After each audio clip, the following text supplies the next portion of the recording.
will start to ask questions from their governments. So the people's support will definitely whittle out at some point. Then the question is, can diplomacy come in? The troops on standby, not necessarily putting those troops in, but it shows that they are feeling the heat.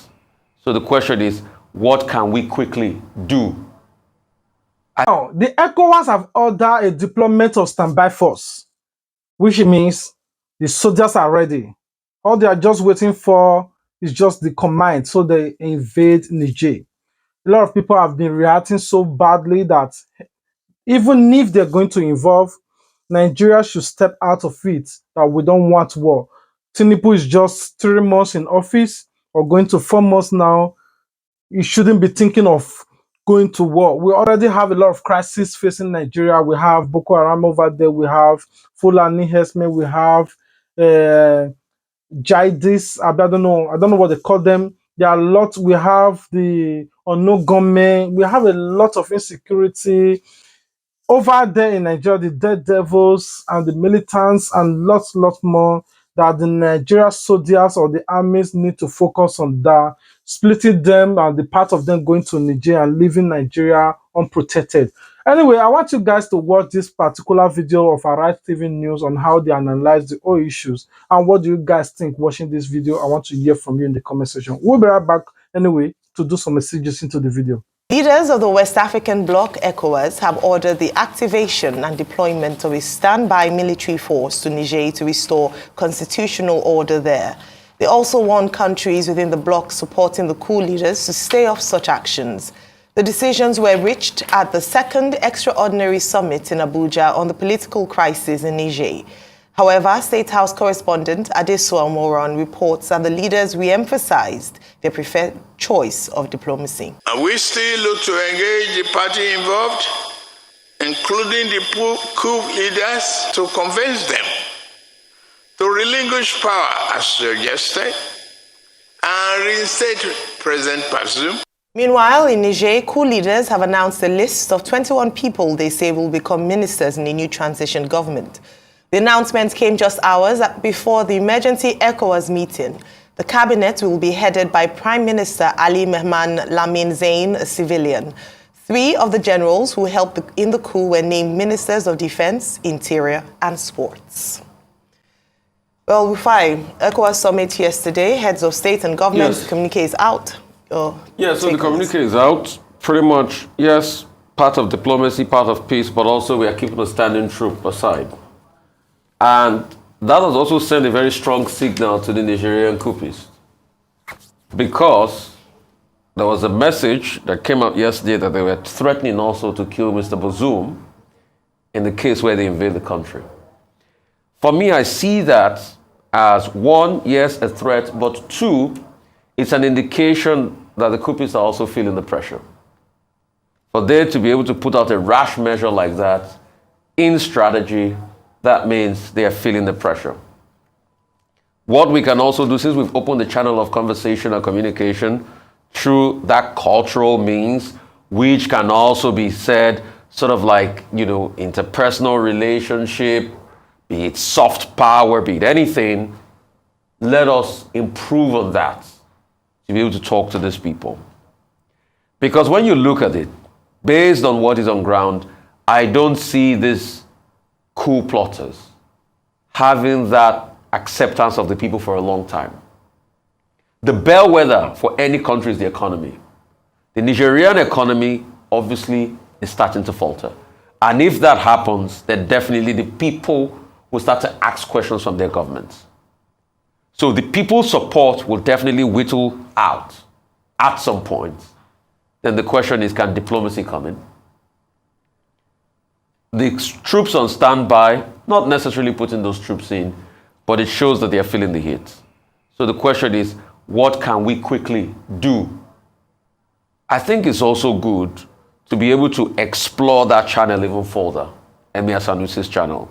So how quick can we also get a government, Nigerian government, probably now then an ECOWAS rep team, emissary, to also meet with these people? What would be the cards on the table? The scenario on the table is these leaders are already digging in, they're consolidating. Best case scenario now is a transition. I think the possibility of Bazoum coming back is very slim. The odds very low.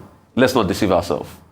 Can we talk to these people about a 1-2 year transition down the line, then call back for democracy? And they will make their demands. Probably one of their demands will be they don't want Bazoum to run in the elections, or they want him to run in the elections.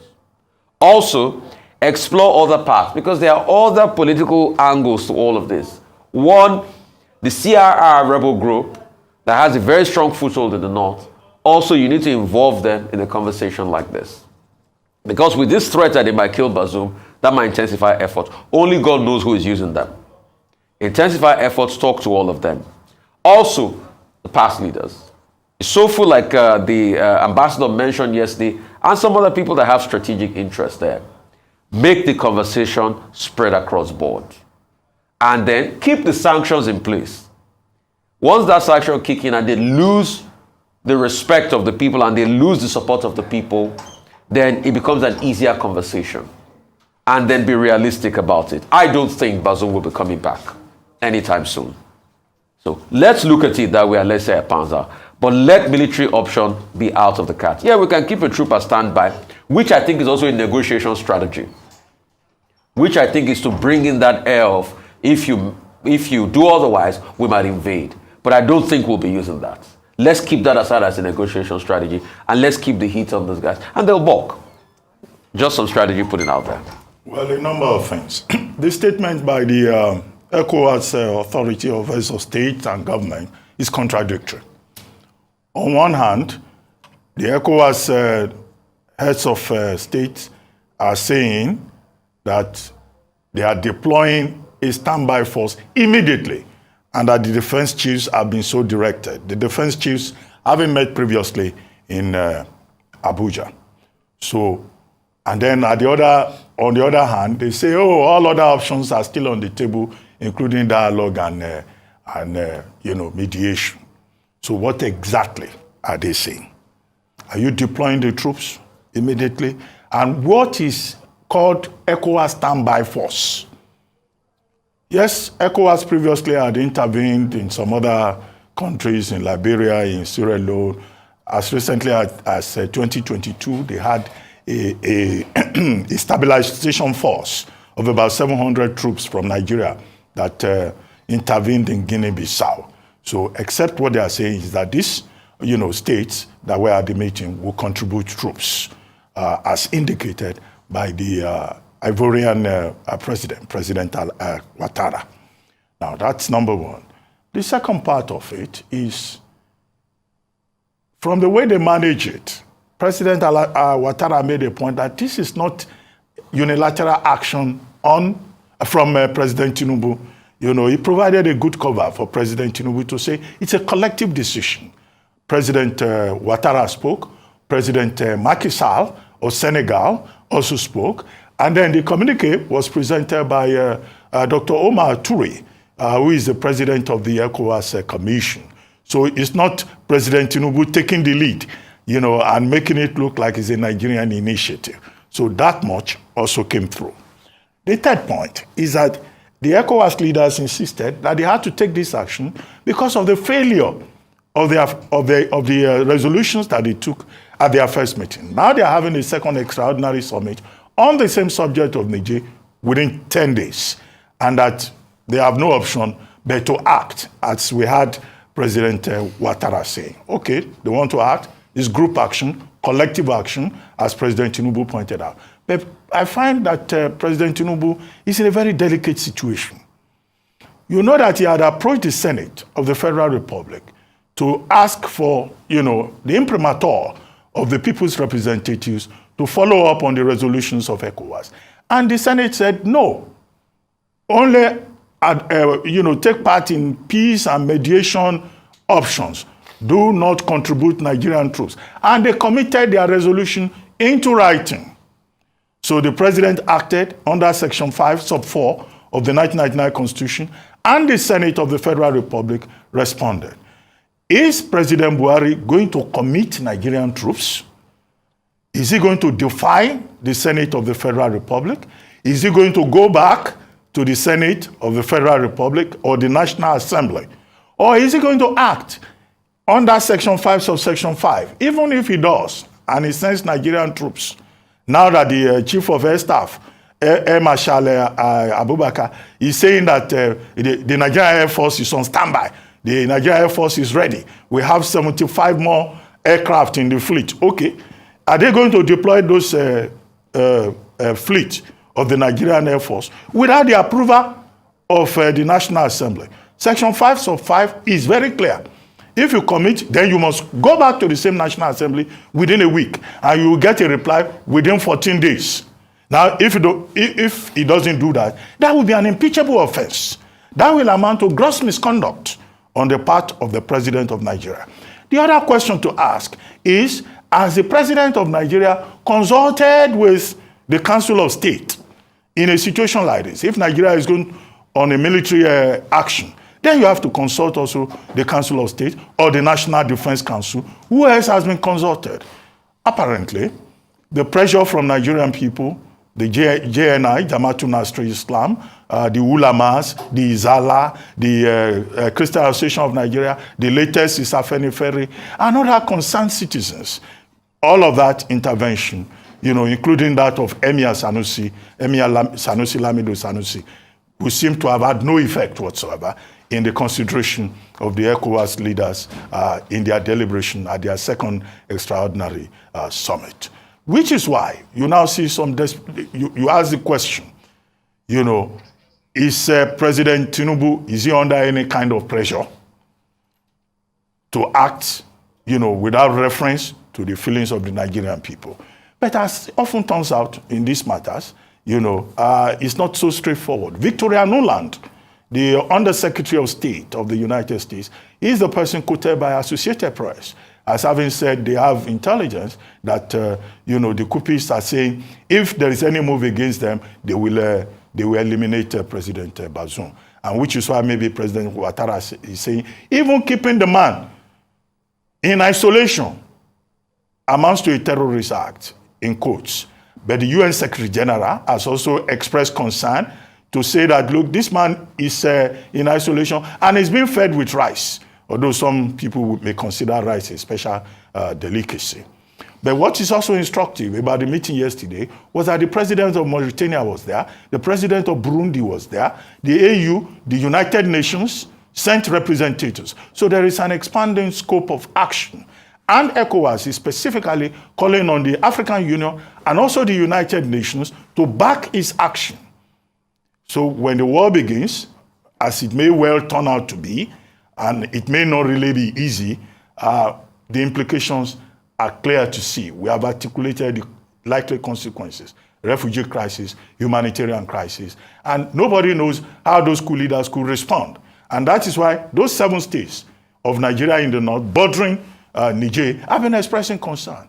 What I find instructive is that yesterday, in Katsina State, there was a prayer session in Katsina, led by the governor, asking for divine intervention so that Katsina is not put in harm's way because of the proposed ECOWAS intervention.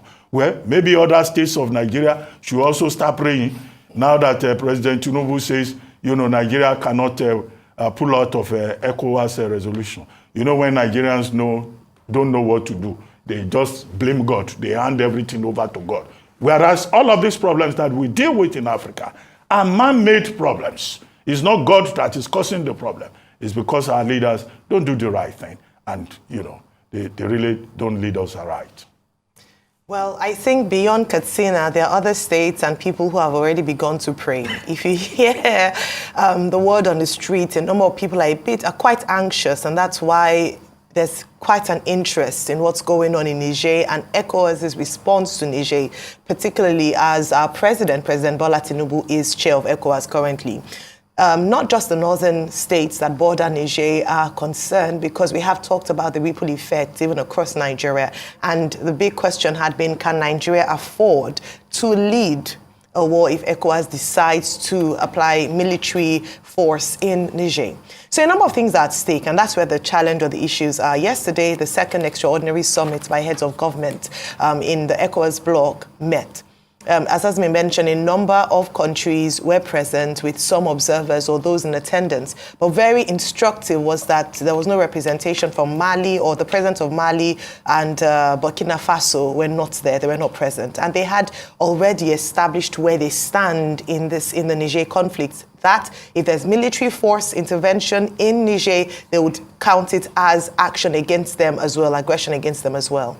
Now, talking about a number of things being at stake and why ECOWAS will still come out saying that all options are still on the table, including the use of military force if the Niger Coupists do not transition back to democratic government, and as part of their request is that the President Bazoum, is restored as president. As Rufai mentioned, I quite align with that. The Coupists seem to be moving along. They've appointed a prime minister who is civilian, that's worthy of note, and also a government, an interim cabinet to run the affairs of the nation. Now, one of the reasons why ECOWAS might be loath to back down on their announcement of intervention, of military intervention, is that it would make them look weak. And that's something they don't or they cannot afford to do at this point. And that's why a big question was, the deadline expired on the 6th of August. What will the ECOWAS bloc do? What will be the decision? A number of analysts had already said that it's very unlikely that they would go back on their word, on their decision to apply military intervention. And we saw that play out yesterday. Even though they didn't say when or give the timeline that when diplomacy will elapse, or dialogue will elapse, they've said that all on the table, and their chiefs of defense had met and they had marshaled out a plan. The question that must be answered is, how long are they giving the Niger Coupists before they then apply military force? They didn't say. They just say they will continue speaking, and then, as a last resort, they will apply a military force. That's one. The second thing is that one of the reasons why they cannot allow the Niger Coupists to hold the upper hand and must show themselves to be strong as a united front and against the coup is that it's a threat to democracy in the West African bloc. We've talked about the spate of coups in West Africa in the last 3 years. Niger is one too many, and it sends a strong signal to other countries, perhaps in this particular region, who might be thinking or might be plotting in terms of their military to overthrow a government because of dissatisfaction. If this Niger coup is not properly handled, it sends a strong signal to not just Nigerian and Mali and Burkinabes, but to Nigeria and other West African countries who might be perhaps thinking of going along this route. So the ECOWAS bloc has a tough decision ahead of them, or a tough stance ahead of them. But one thing is clear, they are not backing down. And another thing is clear, the Niger Coupists don't seem to want to dialogue. In fact, a source has said that they had asked that the sanctions be taken off. That is where they've frozen accounts, they've blocked borders, the airspace, because they are not able to get medicine, medical supplies, and food supplies. So it is biting hard. But so far, they don't seem to be capitulating, and that's the big question here. It's now ECOWAS versus Niger. ECOWAS does not want to look weak. The heads of government do not want to look like they give an order and they are backing down. And then they also need to send a strong message to other countries that this will not be accepted and democracy must be protected at all costs. The final question to be asked is, who is going to fund this military intervention, and what percentage of support will other countries contribute?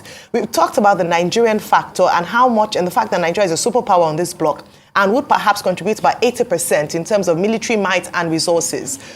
What will the other countries contribute? Has this conversation been had? These are the concerns for Nigerians, the effect on our nation if we do ultimately go to war with Niger.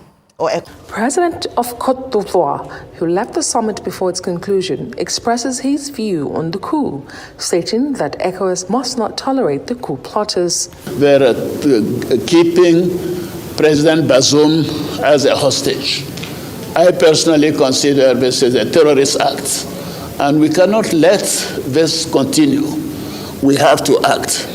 The position of Côte d'Ivoire, which has been endorsed by all of the head of states, and that we have been able to tell these putschists that their place is in the barracks. They should go to fight the terrorists and not try to kidnap a democratically elected president. Just as you watch this particular video, what do you guys think about what Rufai Oseni said and that of the Abati and OG? What do you guys think about what Arise TV news presenter said? I want to hear from you in the comment section about this Ecowas, how the orders the military to stand by, ready to be commanded to invade Niger. I want to hear from you guys. Are you in support of all these things? Anyway, we'll keep on updating you guys about the whole issues, and I want to hear from you in the comment section. Until we meet again, stay tuned with Plan B TV. Please, if you have not subscribed, I beg of you, na beg a day. Please subscribe. Please, na beg a day. Don't you want me to carry this YouTube award? Get me to 100K. I love you guys. You guys should support me. I want to hold this silver YouTube award. I love you guys. I know you can do it for me. If you are watching our video, please always subscribe. Turn on your notification bell if you do, so that you will be notified anytime we upload a new video. Anyway, please, all our returning subscribers, I salute you now. Without you, there is no Plan B TV. I love you guys. I will continue to pray for your finances because I'm money until they buy data. It's not easy to buy data for this Nigeria economy and still watch our video. I love you. Remember, God loves you more. Until we meet again, peace out. Don't forget to subscribe to get notified. And as you they share your support, now say God bless you too. Sense on the bit. Plan B TV, Plan B TV, Plan B TV, Plan B TV. Oh, Plan B TV, Plan B TV, Plan B TV, Plan B TV.